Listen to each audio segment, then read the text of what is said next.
Hello everyone, welcome back. आज के इस वीडियो में हम डिस्कस करने वाले हैं डू वाइल लूप के बारे में। हम लोगों ने इससे पहले कंप्लीट कर लिया है फॉर लूप और वाइल लूप, लेकिन आज की क्लास में हम डिस्कस करेंगे डू वाइल लूप के बारे में। डू वाइल लूप है क्या? अगर हम इसके सिंटेक्स की बात करें तो इसका सिंटेक्स कुछ इस तरह से होता है। पहले डू और लास्ट में हम कंडीशन लगाते हैं वाइल के साथ। यहां पे हम एक्सप्रेशन पास करेंगे। अगर एक्सप्रेशन ट्रू होगा तो डू वाइल की बॉडी एक्सिक्यूट करेगी। अब यहां पर सबसे पहले डू वाइल में एग्जीक्यूशन होता है और देन इसके बाद एक्सप्रेशन चेक होगा।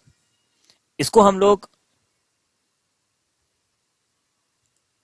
पोस्ट टेस्टेड लूप भी कहते हैं। पोस्ट टेस्टेड लूप, और साथ में इसको हम लोग एग्जिट कंट्रोल लूप भी कहते हैं। यहां पे पोस्ट टेस्टेड लूप और एग्जिट कंट्रोल लूप इसको क्यों कहा जाता है?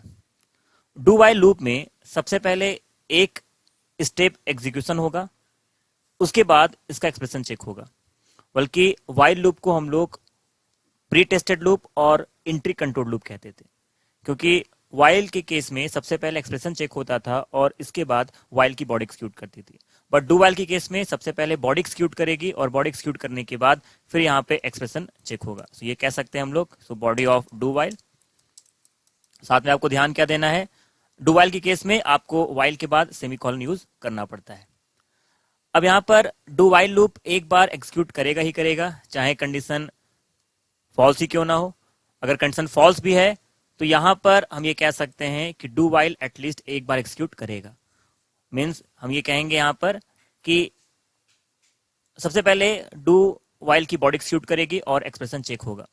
अगर एक्सप्रेशन का रिजल्ट ट्रू होगा तो फिर से डू वाइल की बॉडी एक्सिक्यूट करेगी, और ये प्रोसेस होता रहेगा जब तक एक्सप्रेशन का जो रिजल्ट है वो फॉल्स ना हो जाए। अब यहाँ पे हम लोग डू वाइल को यूज करके एक प्रोग्राम करेंगे। हम चाहते हैं कि डू वाइल को यूज करके हम 1 2 3 4 5 को प्रिंट करें। सबसे पहले मैं मेन के अंदर एक वेरिएबल क्रिएट कर लेता हूं, आई नाम का वेरिएबल, और मैं आई की वैल्यू को इनिशियलाइज कर लेता हूं 1 से। मैं यहाँ पे लिखता हूं डू और लास्ट में वाइल सेमीकोलन। मैं यहाँ पे एक्सप्रेशन पास करता हूं condition I less than equal to 5, और साथ में डू वाइल के अंदर मैं आई को प्रिंट करा देता हूं।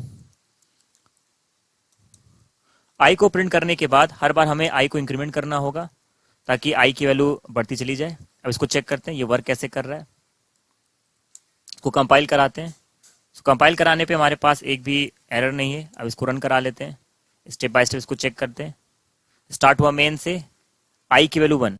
अब पहले 1 को प्रिंट करेगा, प्रिंट करने के बाद आई की वैल्यू बढ़ाएगा, मीन्स आई की वैल्यू 2 कर देगा। इसके बाद ये एक्सप्रेशन चेक होगा। अब ये कह सकते हो कि डू वाइल की केस में सबसे पहले बॉडी एक्सिक्यूट करता है और इसके बाद यहाँ पे कंडीशन को चेक करेगा। इस तरह से ये प्रोसेस होता रहेगा तब तक जब तक कंडीशन फेल ना हो जाए, और आपके सामने यहाँ पे रिजल्ट 1 2 3 4 5 शो कर रहा है। हम चाहते हैं कि प्रॉपर तरीके से रिजल्ट हमें दिखाई दे, तो यहाँ पे हम स्पेस रख देते हैं और इसको कंपाइल कराते हैं। कोई एरर नहीं, इसको रन कराएंगे, हमारे पास वैल्यू प्रिंट हो जाएगा। 1 2 3 4 5। अब यहाँ पर हम इसको रिवर्स ऑर्डर में प्रिंट कराते हैं। हम चाहते हैं हमारे पास आउटपुट कुछ इस तरह से आए। 5 4 3 2 एंड 1। इसका मतलब यहाँ पे आई को हम लोग स्टार्ट करेंगे 5 से और साथ में आई को डिक्रीमेंट करेंगे, क्योंकि आप देख रहे हो ये स्टार्ट हो रहा है 5 से और जा रहा है 1 तक, और ये डिक्रीमेंट हो रहा है। 5 4 3 2 1।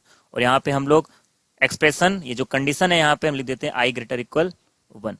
करेक्ट?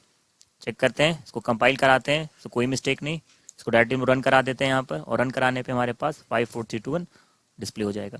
गाइस, वो हर टास्क जो आपने फॉर से या आपने वाइल से किया है वो हर टास्क आप डू वाइल से कर सकते हैं। आपको यहाँ पे ध्यान क्या देना होगा, डू वाइल में सबसे पहले बॉडी एक्सिक्यूट करता है, इसके बाद एक्सप्रेशन चेक करेगा।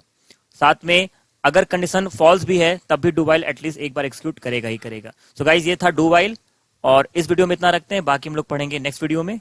So keep coding and have a nice day.